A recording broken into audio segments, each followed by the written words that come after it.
Hello everyone.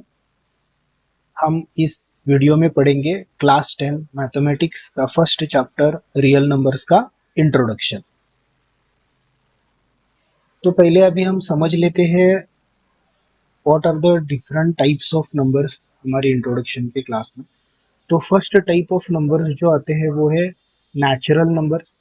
Okay, natural numbers basically counting numbers होते हैं जो स्टार्ट होते हैं 1, 2, 3 और ऐसे करते करते ये बढ़ जाएंगे और क्या है इंफिनिटी तक चले जाएंगे। तो ऐसे नंबरों को हम बोलते हैं नेचुरल नंबर्स, और नेचुरल नंबर्स डिनोट हम करते हैं एन अल्फाबेट से।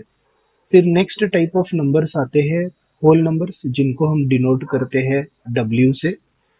सो होल नंबर से स्टार्ट होते हैं 0, फिर 1, फिर 2 और 3। ऐसे करते करते ये नंबर्स चले जाएंगे इंफिनिटी तक। ऐसे नंबरों को हम बोलते हैं होल नंबर्स। बेसिकली अगर हम नेचुरल नंबरों में जीरो ऐड कर देंगे तो ये बन जाएंगे होल नंबर्स।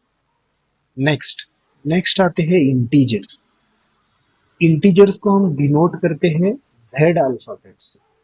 तो इंटीजर्स मतलब क्या है कि अगर होल नंबर्स में देखिए 0, 1, 2, 3 और मैंने कहा कि ये इंफिनिटी तक जाते हैं होल नंबर्स, अगर हम इनमें माइनस नंबरों को ऐड कर ले और ये इस तरफ लेफ्ट हैंड साइड अगर इंफिनिटी तक जा रहे हैं तो ऐसे नंबरों को हम बोलते हैं इंटीजर्स। यानी कि left hand side negative numbers infinity तक चले जाएंगे, फिर -2, -1 ऐसे, और फिर 0 और फिर पॉजिटिव नंबर्स और इस तरफ इंफिनिटी। तो ऐसे नंबरों को हम बोलते हैं इंटीजर्स। फिर नेक्स्ट आते हैं टाइप ऑफ नंबर्स में रैशनल नंबर्स, जिनको हम क्यू अल्फाबेट से डिनोट करते हैं। Rational numbers are those numbers which can be written in the form p by q। तो हम इनको फ्रैक्शनल फॉर्म में लिख सकते हैं। तो फ्रैक्शनल फॉर्म मतलब एक न्यूमरेटर और डिनोमिनेटर, जिसको p डिवाइड बाई q की फॉर्म में हम बोलते हैं। और जहां पर q should not be equal to 0। यानी कि क्या, हम यहाँ पर एग्जाम्पल से समझेंगे इसको। अभी फॉर एग्जाम्पल देखिए 3 डिवाइडेड बाई 2 जो है ये एक रैशनल नंबर है। उसके बाद 7 डिवाइडेड बाई 4 जो है ये भी एक रैशनल नंबर है। ठीक है, लेकिन अगर आप देखते हो तो हम 3 डिवाइडेड बाई 0, नहीं तो फिर 7 डिवाइडेड बाई 0 ऐसे करके हम नहीं लिख सकते हैं। डिनोमिनेटर में कभी भी हम जीरो नहीं ले सकते हैं। अगर हमने जीरो ले लिया तो ये हो जाएगा मैथमेटिकल एरर, मैथ्स एरर हो जाएगा। आप कैलकुलेटर पर भी करके देख सकते हो कि अगर आप कोई भी नंबर को जीरो से डिवाइड कर दोगे तो वहां पे आ जाएगा एरर। तो इसीलिए यहाँ पर हमारे टेक्स्ट बुक में कहा गया है कि q should not be equal to 0। ठीक है, अभी रैशनल नंबर्स को समझने का और एक तरीका है। ओके, अभी इनको हम समझ सकते हैं इनका डेसिमल फॉर्म देखकर भी।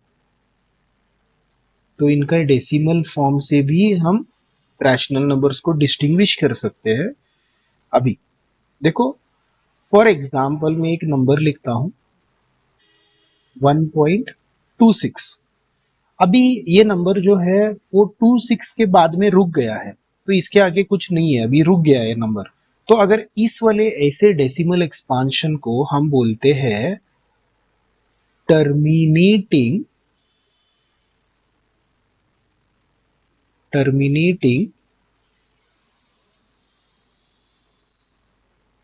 डेसिमल एक्सपांशन,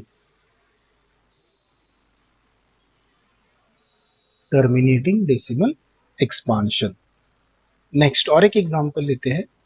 देखिए 1.33, और मान लो ये नंबर जो है वो इसी तरीके से आगे बढ़ता चला जा रहा है।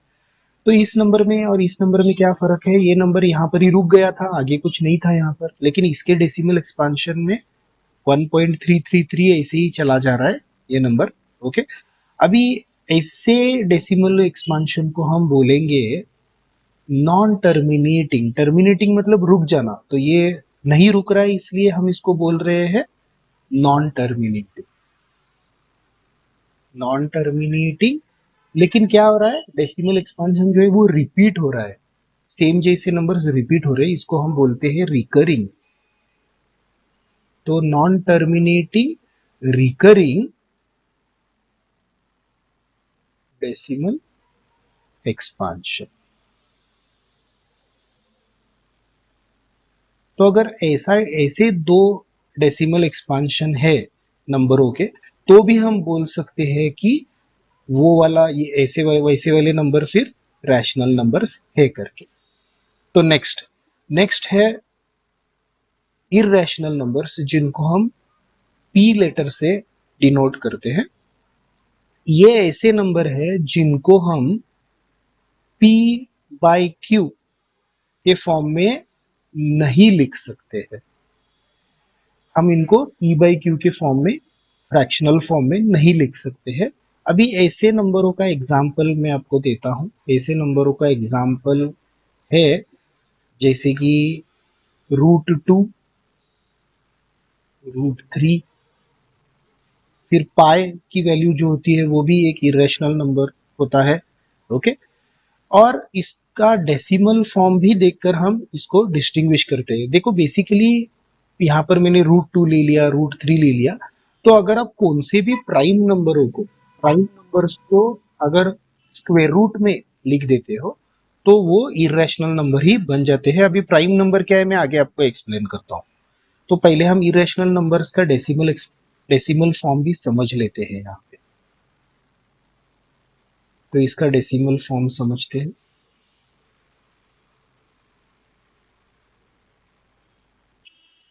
तो देखिए मैं एक एग्जांपल ले लेता हूं, जैसे कि 1.13074 2, और बस ऐसे कुछ कुछ नंबर्स जो है वो आगे बढ़ते चले जा रहे हैं। तो देखिए आप यहाँ पे अगर आप ध्यान से देखोगे तो आपको समझ में आएगा कि यहाँ पर ये तो डेसिमल एक्सपांशन इसका स्टॉप नहीं हो रहा है, मतलब रुक रहा नहीं है, टर्मिनेट नहीं हो रहा है, और क्या हो रहा है, रिकरिंग भी नहीं हो रहा है, रिपीट भी नहीं हो रहा है। तो रुक रहे नंबर्स रुक रहे भी नहीं है, और सेम टाइप के नंबर्स भी हमें नहीं मिल रहे हैं। तो ऐसे डेसिमल एक्सपांशन को हम बोलते हैं नॉन टर्मिनेटिंग, नॉन टर्मिनेटिंग और non recurring, non recurring decimal expansion.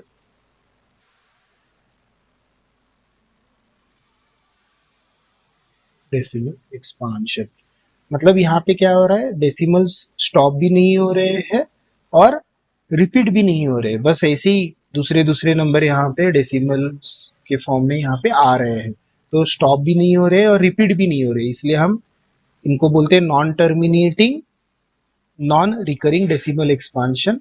तो और ऐसा डेसिमल एक्सपांशन हमें मिलता है तो हम वैसे नंबरों को फिर बोलेंगे कि वो इरेशनल नंबर्स है। अभी नेक्स्ट फॉर्म ऑफ नंबर्स जो होते हैं वो होते हैं रियल नंबर्स। रियल नंबर्स को हम आर सिंबल से डिनोट करते हैं। बेसिकली अगर हम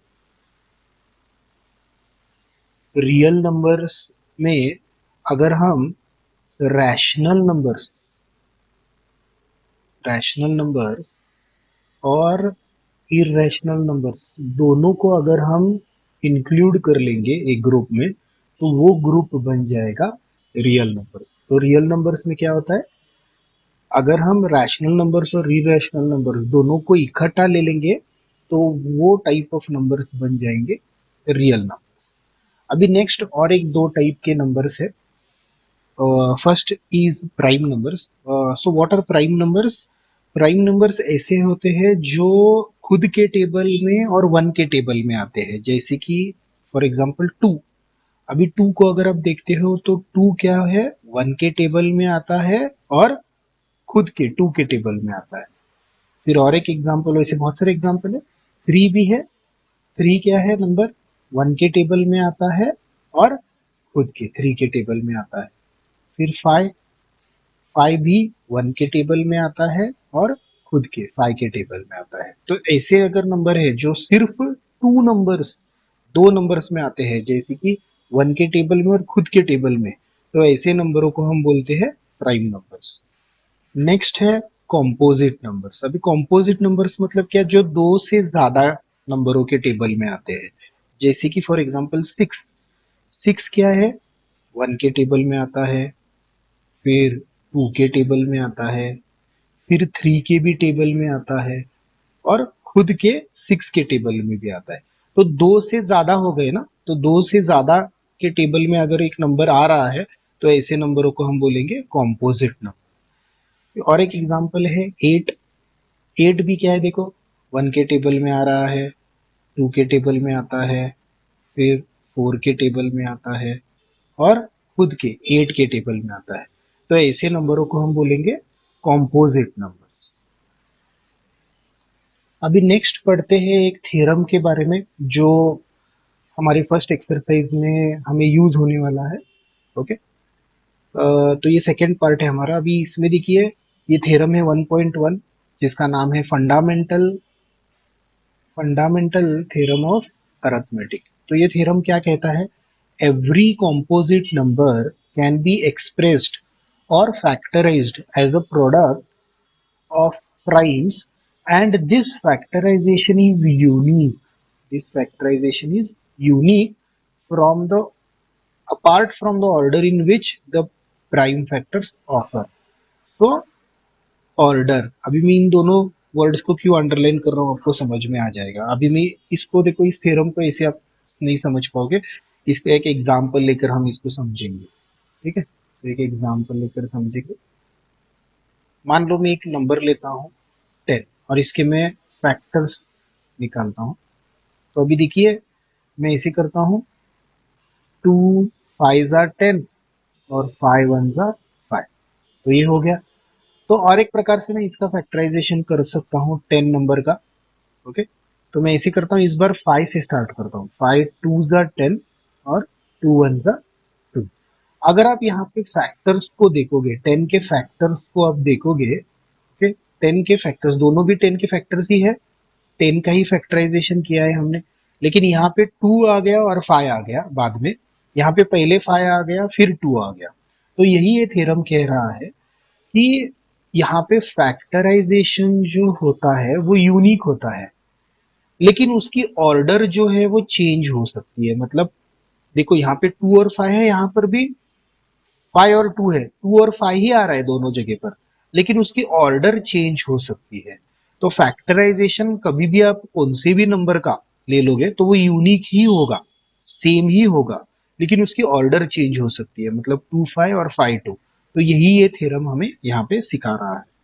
तो नेक्स्ट देखते हैं थर्ड पार्ट. अभी calculation of LCM and HCF using prime factorisation. तो ऐसे से एग्जाम में भी आते हैं.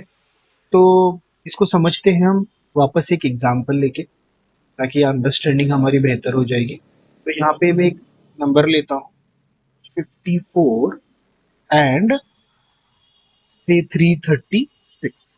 ठीक है. तो हमें यहाँ पे क्या करना है, एलसीएम और एचसीएफ कैलकुलेट करना है प्राइम फैक्टराइजेशन की मेथड को यूज करके, ऐसे बोल रहे हैं. ठीक है. तो अभी पहले हमें क्या करना पड़ेगा, 54 के फैक्टर्स हमें कैलकुलेट करने पड़ेंगे. ठीक बात है. चलो. तो टू टू जा 4, one carry over, two seven जा 14, फिर थ्री नाइन जा 27, थ्री थ्री जा 9 और थ्री वन जा 3. तो 54 के फैक्टर्स हमने कैलकुलेट कर लिए. अभी 336 के कैलकुलेट करते हैं.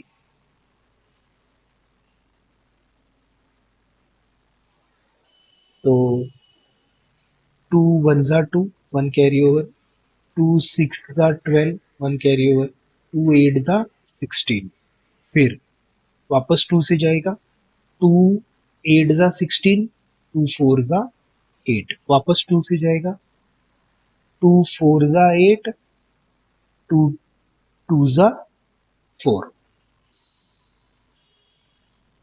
टू टू ज़ा 4, टू वन ज़ा 2, थ्री सेवन ज़ा 21, सेवन वन ज़ा 7। तो यहाँ पे 336 के भी फैक्टर्स हमने कैलकुलेट करके लिख लिए।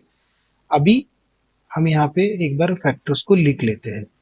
तो 54 के फैक्टर्स जब हमने निकाला तो हमें क्या आ गया, 2 और 3 बार 3 आ गया। तो इसको मैं इसे लिख लेता हूँ आसानी के लिए, 2 इंटू 3/3, क्योंकि 3 हमें 3 टाइम्स आया है ना, तो इसलिए मैंने 3/3 लिख लिया, 3/3 लिख लिया। नेक्स्ट 336 के फैक्टर्स लिखते हैं। अभी 2 कितने बार है यहाँ पे, 4 बार ही है। सो मैं लिखता हूँ 2/4 इंटू 3 एक ही बार है और 7 भी एक बार ही है। तो मैंने इसे करके लिख लिया। अभी फैक्टराइजेशन तो हो गया, तो प्राइम फैक्टराइजेशन करके उन्होंने बोला था, प्राइम फैक्टराइजेशन कर लिया हमने। अभी हमें एलसीएम और एचसीएफ निकालना है, तो अभी एलसीएम कैलकुलेट करते हैं। तो एलसीएम देखो कैसे कैलकुलेट करना है। तो यहाँ पे ट्रिक क्या है, तो दोनों में हमें देखना है, मतलब ये एक ग्रुप है 54 का और ये 336 का एक ग्रुप है, तो दोनों ग्रुप्स में कौन सा नंबर की पावर हाईएस्ट है वो हमें देखनी है एलसीएम कैलकुलेट करते समय। तो यहाँ पर 2 के पावर में कुछ नहीं है, मतलब 1 है, और यहाँ पे 2/4 है, तो बड़ा नंबर कौन सा है, ये वाला, तो इसको हम ले लेंगे, इसको हम ले लेंगे, तो 2/4 लिख देंगे। ठीक है। फिर नेक्स्ट, अभी 2 का तो काम हो गया। अभी यहाँ पे कौन से नंबर है, देखो दोनों को मिला के कौन से नंबर है, 2 है, 3 है, 2 3 है ना, मल्टीप्लीकेशन नहीं चाहिए यहाँ पे। और कौन सा है, 7, टोटल 3 नंबर है। तो 2 तो हमने ले लिया अभी, तो 2 का काम तो हो गया। फिर 3, 3 में देखो ये 3 कुछ नहीं है, मतलब 1 है, यहाँ पे 3/3 है, तो बड़ा नंबर कौन सा है, ये वाला, तो ये वाला ले लेंगे, 3/3। इन टू में यहाँ पे तो 7 है ही नहीं है, यहाँ पर 7 एक बार है, तो इसको ही ले लेना है। फिर ऊपर नहीं है तो उसको छोड़ दो, अभी जो है वही हाईएस्ट हो जाएगा हमारे लिए। तो यहाँ पे तो कुछ नहीं है, तो यहाँ पे 7 है, तो यही हमारे लिए हाईएस्ट हो जाएगा। तो हमने लिख लिया। फिर अभी इसको कैलकुलेट करते हैं। तो 2 को 4 टाइम्स मल्टीप्लाई करना पड़ेगा, फिर उसमें 3 को 3 टाइम्स मल्टीप्लाई करना पड़ेगा और इंटू 7 करना पड़ेगा, तो हमें आंसर आ जाएगा 3024। तो ये हो जाएगा हमारा एलसीएम। ठीक बात। अभी नेक्स्ट है हमें एचसीएफ कैलकुलेट करना। अभी एचसीएफ कैलकुलेट करते समय हमें क्या देखना है, हमें यहाँ पे जोड़ियां बनानी है, ग्रुप्स बनाना है। तो यहाँ पर हम क्या करेंगे, 2 का एक ग्रुप बना देंगे। तो 2 का एक ग्रुप बना देंगे और ग्रुप में से सिर्फ एक बार ही हम नंबर यहाँ पे ले लेंगे।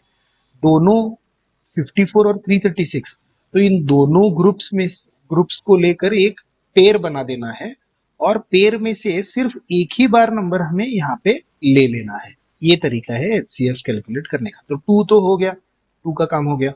अभी 3, तो 3 का भी एक क्या कर देते हैं, हम जोड़ी बना देते हैं। तो जोड़िया में से क्या हो जाएगा, सिर्फ एक ही बार ही नंबर यहाँ पर एचसीएफ में आ जाएगा। ठीक है। नेक्स्ट, अभी 7, तो 7 का पेयर करने के लिए, जोड़ी बनाने के लिए, ऊपर 7 है ही नहीं है, तो इसको हम नहीं ले सकते हैं। तो पेयर अगर नहीं बन रहा है तो ऐसे नंबर्स को हम नहीं ले सकते हैं, तो सिर्फ 2 और 3 को ले लेंगे हम। ठीक है। तो 2 हो गया और 3 भी हो गया, 7 को नहीं ले सकते हैं। तो 2 × 3 हो जाएगा 6, और इस तरीके से हमारा एचसीएफ जो है वो कैलकुलेशन हो जाएगा।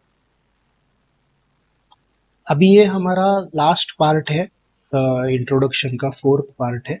तो इसमें हम पढ़ेंगे relationship between LCM and HCF. तो यहाँ पर एक फॉर्मूला है जो हम याद रखेंगे। okay? वो है LCM into HCF is equal to A into. तो देखिए, ये ऐसे टाइप के क्वेश्चन एग्जाम में आते हैं, तो ये कैसे सॉल्व करना है हम एक एग्जाम्पल लेकर समझते हैं। तो ये फॉर्मूला हमें याद रख लेना है। तो एक एग्जाम्पल लेते हैं। मान लो अभी एग्जाम्पल में गिवन है, ओके, क्या गिवन है, एक दो नंबर्स हमें गिवन है, जैसे कि 54 और 336, ये दो नंबर्स उन्होंने दिए हैं।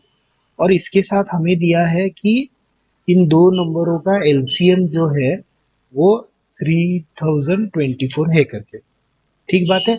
और बोल रहे हैं कि फाइंड करो एचसीएफ, एचसीएफ जो है वो फाइंड करो बोलते हैं। तो ऐसे क्वेश्चंस को हम कैसे सॉल्व कर सकते हैं, हम वापस प्राइम फैक्टराइजेशन वगैरह कुछ करने की जरूरत नहीं है। हम डायरेक्टली यहाँ पे क्या कर सकते हैं, इस फॉर्मूला को यूज करके हम डायरेक्टली एचसीएफ को कैलकुलेट कर सकते हैं। तो वही हम यहाँ पे करेंगे अभी।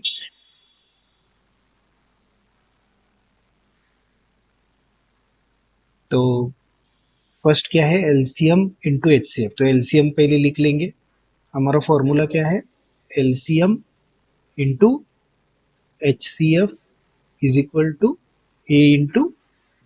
तो एलसीएम क्या है, उन्होंने दे रखा है, एलसीएम दिया है 3024 है, इंटू एचसीएफ हमें फाइंड करना है, तो एचसीएफ को एचसीएफ ही रखते हैं। और ए इंटू बी मतलब वो दो नंबर कौन से है, 54 है और दूसरा नंबर है 336। तो अभी हमें एचसीएफ कैलकुलेट करना है। तो हम क्या कर देते हैं, इस नंबर को उस तरफ भेज देंगे, तो हमें एचसीएफ कैलकुलेशन करने में आसानी हो जाएगी। तो मल्टीप्लीकेशन है, ये नंबर इसके साथ मल्टीप्लाइड है, इक्वल टू के उस तरफ चला जाएगा तो हो जाएगा डिवीजन। तो 54 इंटू 336 डिवाइडेड बाय 3024। तो अभी इसको हम काट लेते हैं। तो देखिए 336 वन जा 336 और 336 नाइन जा होता है 3024। फिर 9 वन जा 9 और 9 6 जा 54 होता है। तो ऐसे करके हमने इस फॉर्मूला की मदद से क्या कर लिया, एचसीएफ फाइंड आउट कर लिया। तो एचसीएफ की वैल्यू आ गई 6। तो ऐसे टाइप के क्वेश्चंस आप इस फॉर्मूला को यूज करके सॉल्व कर सकते हो। तो इंट्रोडक्शन खत्म। नेक्स्ट एक्सरसाइज के लिए मिलते हैं नेक्स्ट वीडियो। Thank you.